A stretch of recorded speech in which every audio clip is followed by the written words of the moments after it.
Hello, and thank you for joining us tonight for the Feinstone Environmental Awards program.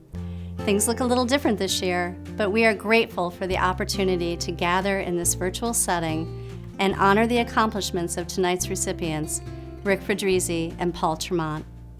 A special thank you to all our sponsors, especially our lead sponsor, SRC, for their generous support of this event. As we begin this evening's celebration, I'd like to acknowledge where we stand. We have the privilege of recording today in the ancestral lands of the Onondaga Nation, the center of the Six Nations of the Haudenosaunee Confederacy, who we honor for their many contributions, including the original philosophy and practice of environmental stewardship. The Feinstone Environmental Awards is one of the oldest and most respected award programs in the environmental field. It was established in 1915 by ESF graduate Saul Feinstone, a widely known historian and author. Feinstone believed that our society benefits from the people who voluntarily do the things that need to be done for the good of all. The program recognizes leaders who care for the environment, encourage volunteerism, and add to society's understanding of environmental issues and their solutions. The Feinstone program has made more than 100 awards, honoring people from across the United States for their significant contributions to the environment and through their work as volunteers. Tonight, we have the distinct honor of recognizing Paul Tremont and Rick Fedrizzi, two individuals who exemplify the spirit of the Feinstone Awards. The proceeds from tonight's event directly support scholarships for high-achieving undergraduate and graduate students at ESF. Thanks to our generous donors, we were able to make over 1,100 awards in the last academic year. The funds raised through tonight's event and throughout the year have an incredible impact on our ESF community. We have invited some of our scholarship recipients to share their experiences with you. While different paths have led them to ESF, they share the common goal of improving our world. I am pleased to introduce this video and thank you for all of your incredible impact that you have here.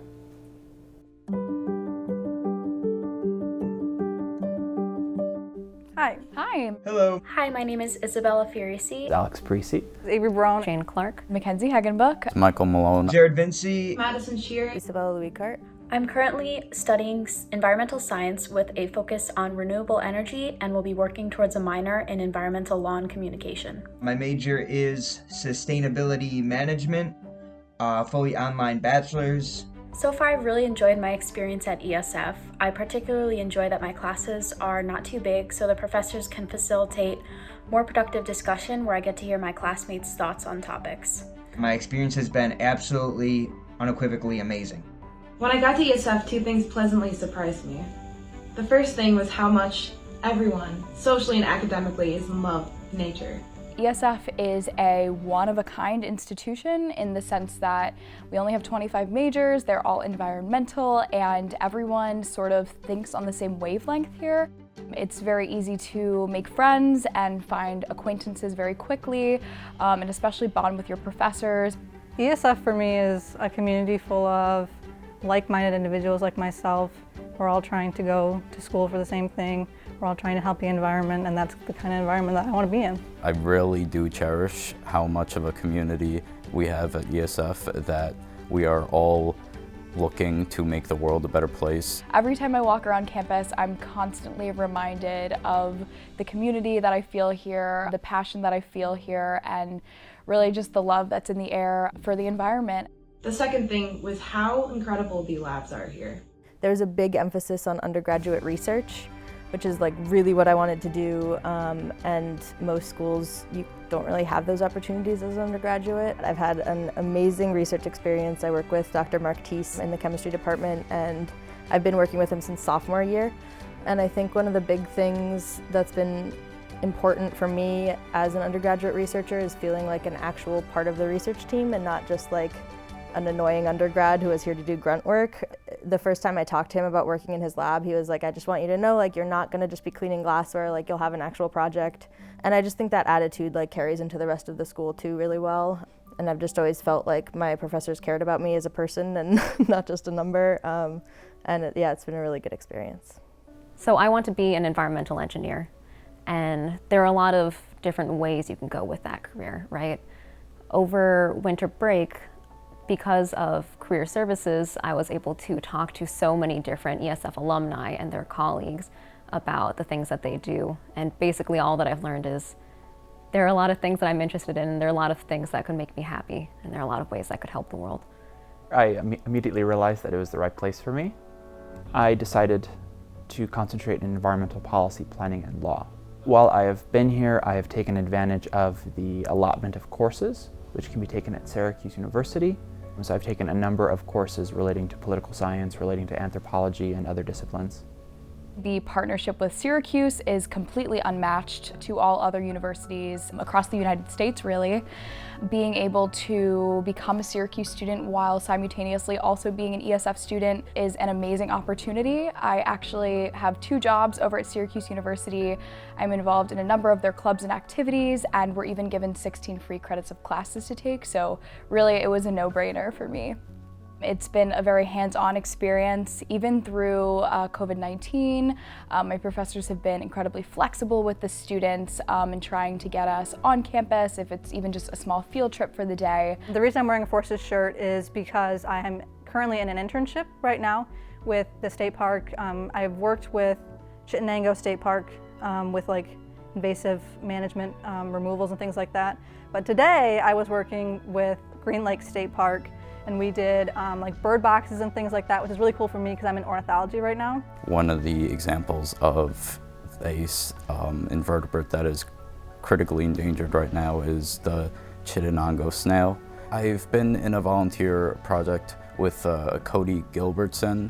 We were sorting leaf litter to feed to the snails. It proved to be very rewarding that I could have this species rebound due to my help and the help of many others. I'm passionate about environmental policy and invasive species, and I'm hoping to work those into my professional career.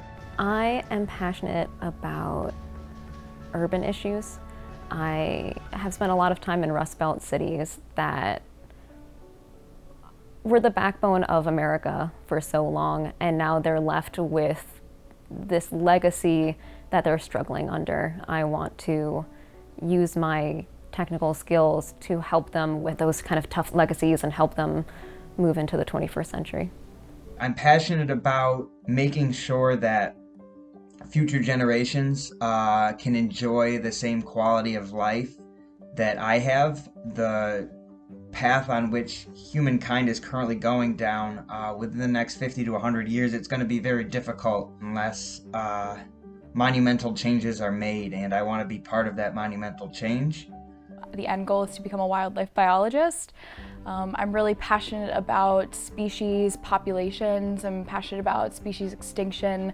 I'm passionate about threats to species across the globe. I am really passionate about the ocean, so I want to pursue marine chemistry research, and specifically with climate change and ocean acidification getting worse and worse.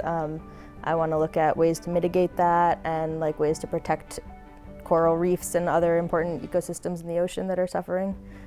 I'm very interested in working further with the new American Congolese population here in Syracuse. I spent a year in East Africa learning Swahili, so by working with the Congolese population, I'll be able to use my Swahili. I'm very passionate about tropical ecology.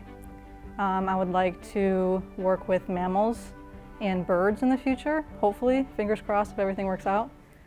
Specifically for mammals, primates, and big cats, and I think for birds, like diving birds, waterfowl, that kind of thing would be really cool to study. I just want to say thank you to all the donors that have allowed me and people like me to come to this school and learn the necessary things so that I can get out in the field and change the environment and change the world for the better. It's just so wonderful to be in this space with great professors and great resources and amazing peers who, you know, inspire me to put my best foot forward every day. So I'm just really happy to be at ESF. I'm so happy that I ended up here. I would say that my experience here at ESF has been truly one of a kind, and I wouldn't trade it for any other experience at any other university. I am incredibly grateful to be a recipient of this scholarship. The scholarship being awarded to me, it To say it means everything is an understatement. It's allowed me to focus a little bit less on work and a little bit more on truly living life. So I really couldn't be more grateful. Thank you so much from the bottom of my heart. Really appreciate that. This scholarship has certainly made this untraditional track possible. So thank you. I really do thank everybody who's gotten me this far so that I could do what I love. Thank you.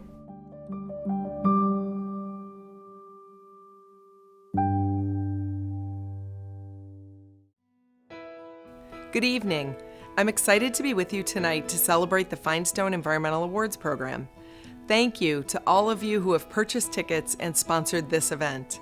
We hope to see you all in person before too long. It's a tremendous privilege to serve as ESF's 5th president, and I'd like to take a few moments to share some updates about ESF.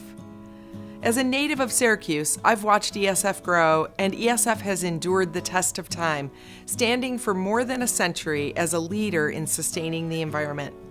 Every member of the community brings passion and energy to our unwavering commitment to pursue ESF's mission and vision. ESF is the only college in the SUNY system and one of just a few in the Northeast fully committed to the environment.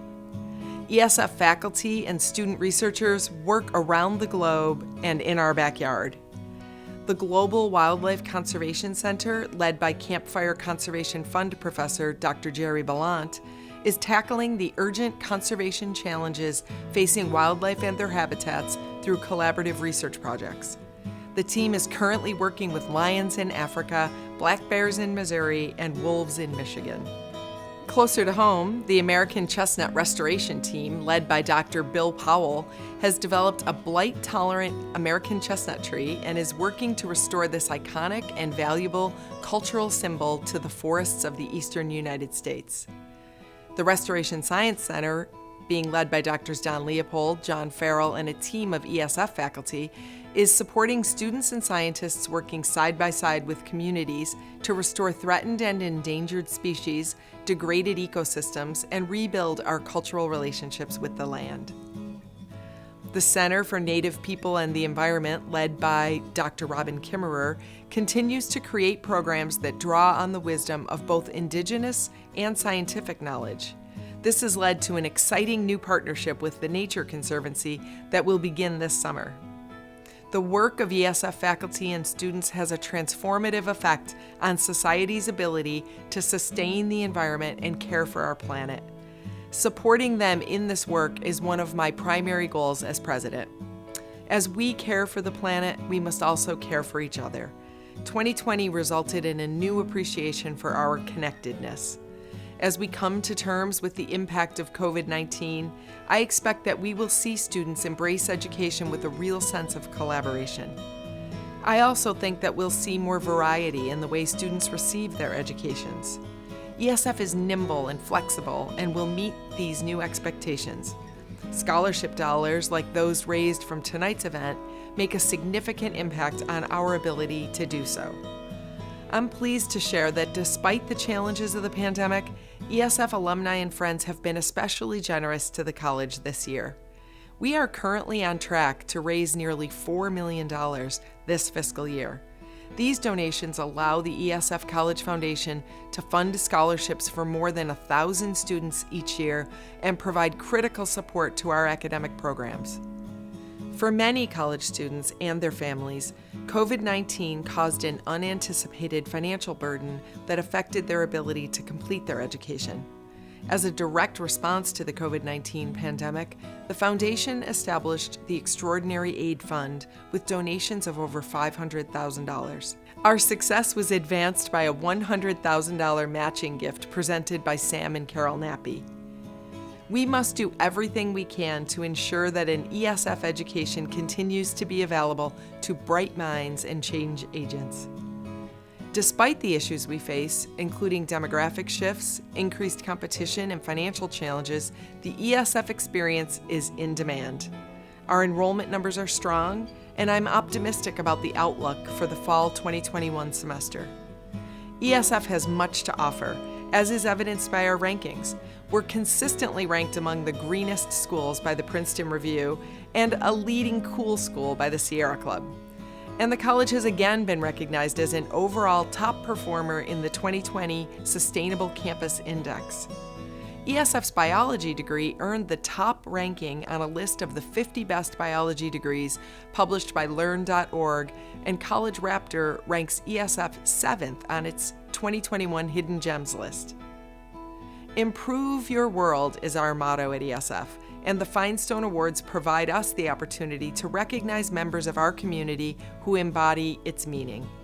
Tonight, we have the honor of recognizing Paul Tremont and Rick Fedrizzi, two individuals I've had the pleasure of knowing for many years and who have gone above and beyond the call of duty to create a better world for all of us.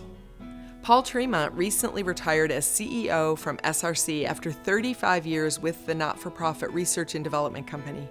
He played a critical role in the development and success of SRC during his tenure. Guided by Tremont, SRC significantly increased partnerships with community organizations. Paul was instrumental in creating the SRC Graduate Fellowship here at ESF. Paul serves on numerous boards and has provided years of service to our institution. He completed a 9-year term as a director of ESF College Foundation and currently serves on the Abbey Lane Housing Corporation Board of Directors. Paul is a longtime member of the ESF 1911 Society. Paul is also one of our own, an ESF 1978 graduate earning a bachelor's degree in resource management and forestry. It is my pleasure to present the Feinstone Environmental Award to Paul for his significant professional accomplishments, for enhancing the lives of ESF students, and for his volunteer activities that have helped strengthen our community. Thank you, Paul.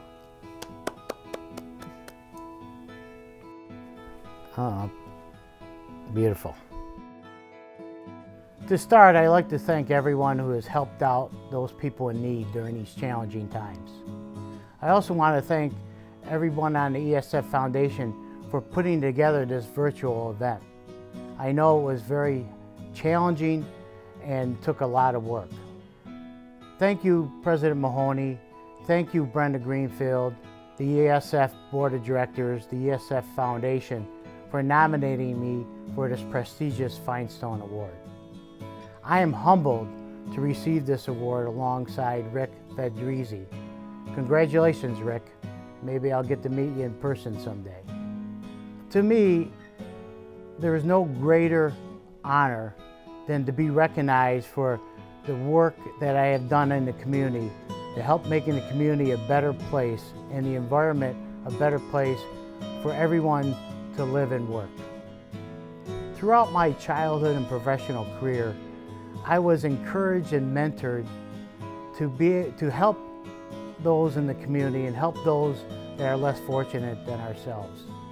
My parents, my brothers set a great foundation and example of community service for me. My education at St. Anthony's and Bishop Ludden just strengthened that foundation. ESF instilled in me the critical thinking to succeed and also opened my eyes on how to make our environment better. SRC provided me a wonderful career and surrounded me with co-workers who cared about the communities that they worked and lived in.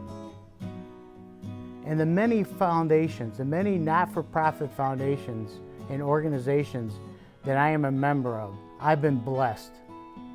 They showed me what people can accomplish, some amazing things, if they just roll up their sleeves and work together and help those in need. Along my journey down the path of community service, I have met some wonderful people who have been mentors to me. And they are equally deserving to be recognized for the positive impact they've had in the communities that we live in. I want to thank everyone for attending this event. I also want to thank you for your commitment and all your hard work in making our communities a better place to live. In the future, I hope we can see each other in person. Until then, be safe. God bless. Rick Fedrizzi joined the International Well Building Institute IWBI as chair and CEO in November 2016, bringing his global environmental record of accomplishment and business insight to IWBI's work to advance human health through better buildings and communities. Rick currently serves as IWBI's executive chairman. He's the founding chair of the U.S. Green Building Council and former CEO of both USGBC and of Green Business Certification, Inc., a nonprofit organization that promotes high-performing buildings and communities. During his tenure, LEED became the world's most widely used green building rating system. Rick's a native of Syracuse with an MBA from Syracuse University. Rick serves on numerous boards and advisory councils, including the ESF Board of Trustees. It is my pleasure to present the Feinstone Environmental Award to Rick for his significant professional accomplishments, helping to develop standards and policies to protect environmental and human health, and for working to identify solutions to the pressing environmental issues of our time. Thank you, Rick.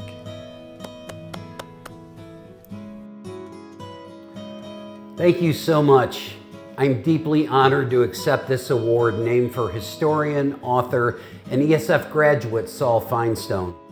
And I accept it on behalf of everyone working so tirelessly to solve some of the most intractable environmental issues of our time.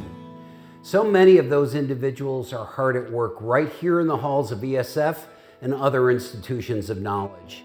Others are looking for solutions in labs and applying them in manufacturing process across supply chains. Still others occupy positions of influence in government and civil society. All are looking for solutions that can heal past wrongs and enhance a promising future.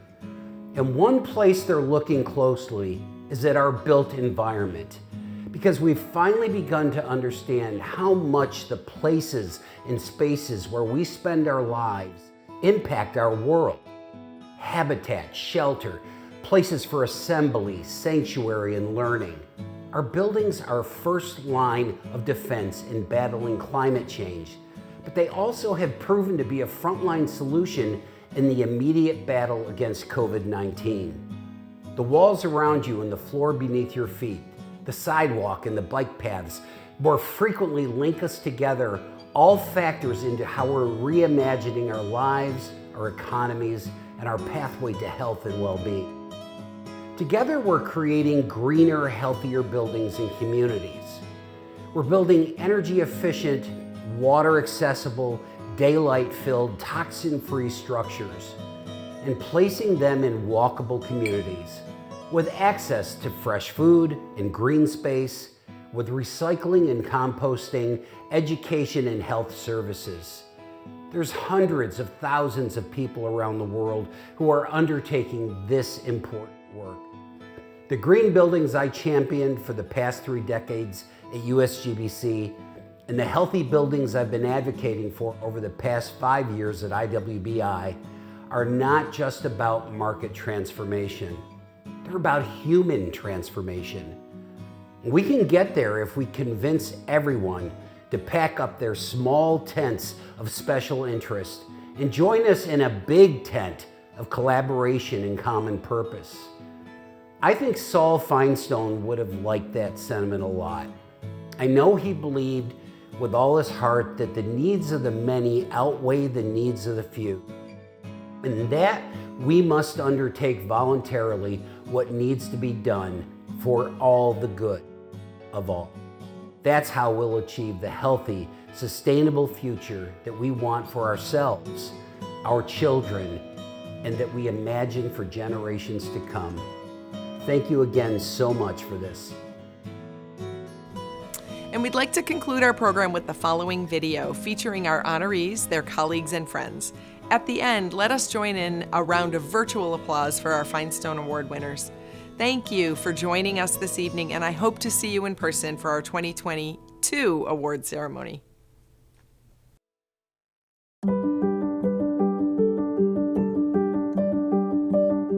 Paul's the best boss I ever had. He's tough, but he's also very empathetic and has a great sense of humor. genuinely an easygoing and driven individual. Affable and friendly, quiet, but that shouldn't be interpreted that he's not paying attention, because he certainly is. He's a guy who's always present, tries to make other people around him feel comfortable. Hi, I'm Paul Tremont. I'm a retired CEO of SRC.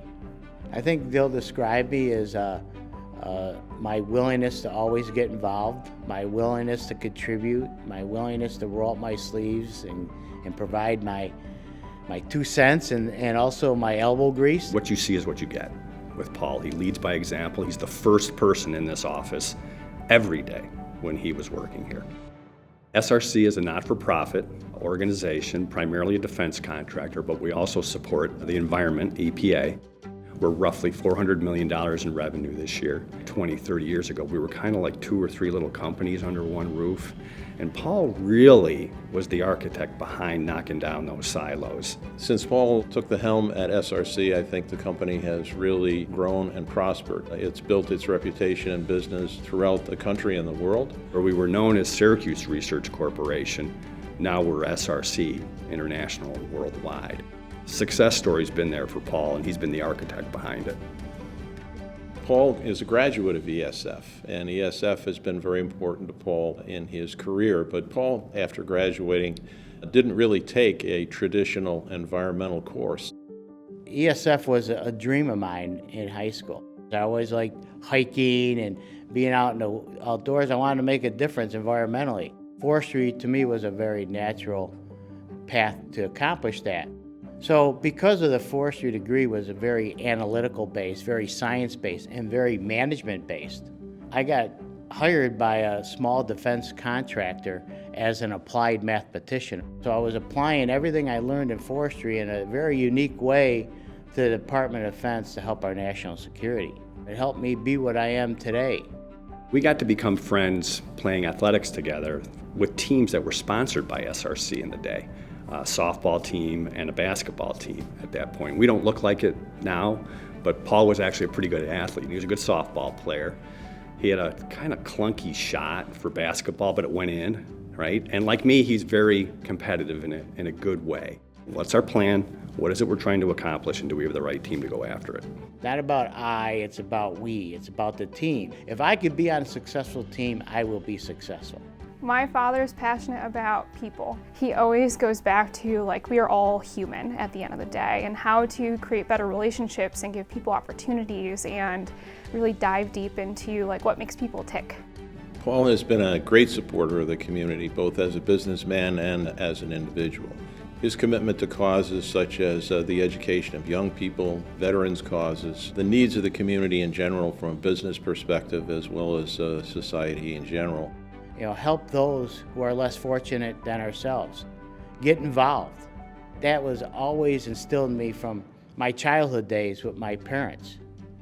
And so I always had that mentality, and SRC gave me a tremendous platform to be able to carry on that mindset. And it's very important to me because I believe that strong communities make a strong country. I think the community has benefited from his compassion and from his interest and support over the years. And I hope that that's not done. In a sense of how he's going to leave an impact, he's given probably more than 100 people some really awesome opportunities to not only develop themselves in their career, but also how are they going to be better for their community as well.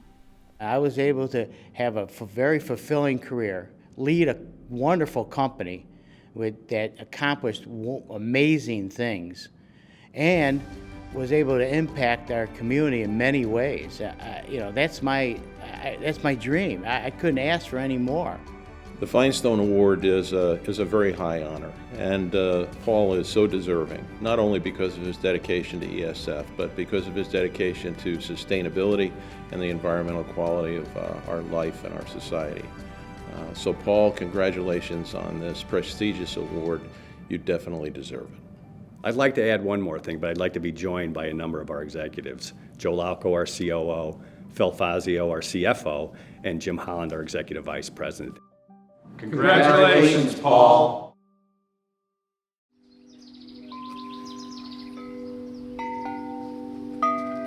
The best way to predict the future is to invent it.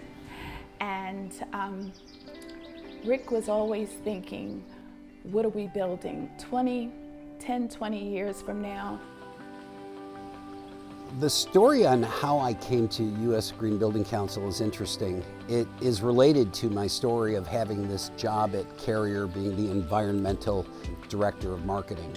I've always had an affinity to nature. I've always loved nature, but that job taught me it's absolutely appropriate, and I would say today even necessary, to be able to have a strong business mind with a strong environmental mind. I met Rick at the end of 1992. I thought, okay, here's this guy doing environmental marketing for a big air conditioning company, and it's going to be all techno-speak, and you realize very quickly that Rick's about people. We're all different, but we all have gifts and talents that should be leveraged to build more.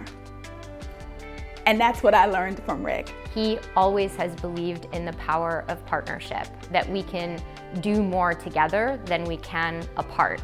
If you look at the history of the U.S. Green Building Council, it's pretty extraordinary. It started off with a small group of 26 companies and nonprofits in a conversation. Rick was able to sort of weave through and address the concerns of the architects and address the concerns of the corporations and address the concerns of the environmental nonprofits in a way that got everyone talking together at the table and moving forward. In the early 90s, nobody knew what a green building was.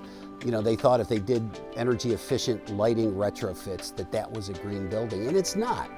So we created, with a tremendous amount of support from the community, the LEED building rating system. LEED, of course, is an acronym for Energy and Environmental Design.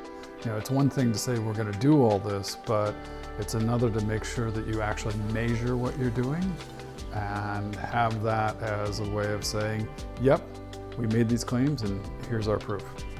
And to be able to see the benefits of what other industries have learned from the journey that we were able to take under Rick's leadership and creating real measurable results for the green building industry and the place where those results could be amplified and celebrated.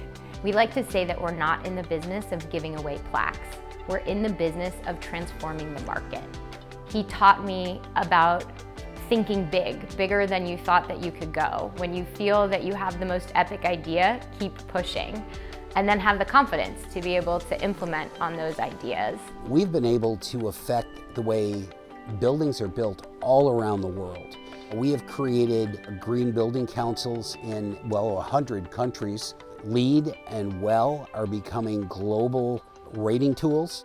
The thing that I will always feel proudest of is the work that I've done. I have always brought back to things that matter to me, to my children, to my wife, to my family, to my community. I've done that often in the context of schools. As the husband of a school teacher, as the father of 2 children, he became the executive sponsor of the work that I was doing to advance green schools for everyone within this generation. It's an interesting story that the school that I feel the closest to right now is the one I didn't actually attend. I look at the ESF students that are graduating, some of the brightest, most authentically sustainable students and people I have ever met. And so I'm thrilled that they're leading the charge. They're going to do great things, especially now when it's needed so badly. The work that we're doing right now sits at the intersection of the health of the planet and the health of people. Rick likes to call this the second wave of sustainability. The USGBC and LEED was planetary health. The International Well Building Institute and WELL, our new current rating tool, is about human health. Putting those two together, you've got a really dynamic solution for some of the biggest problems we face today. I think what we're trying to do is tap into a kind of universal imperative, something that we all share, which is a desire for ourselves and our family to be well, for our businesses to be thriving, and for our communities to be generative places where we all want to live.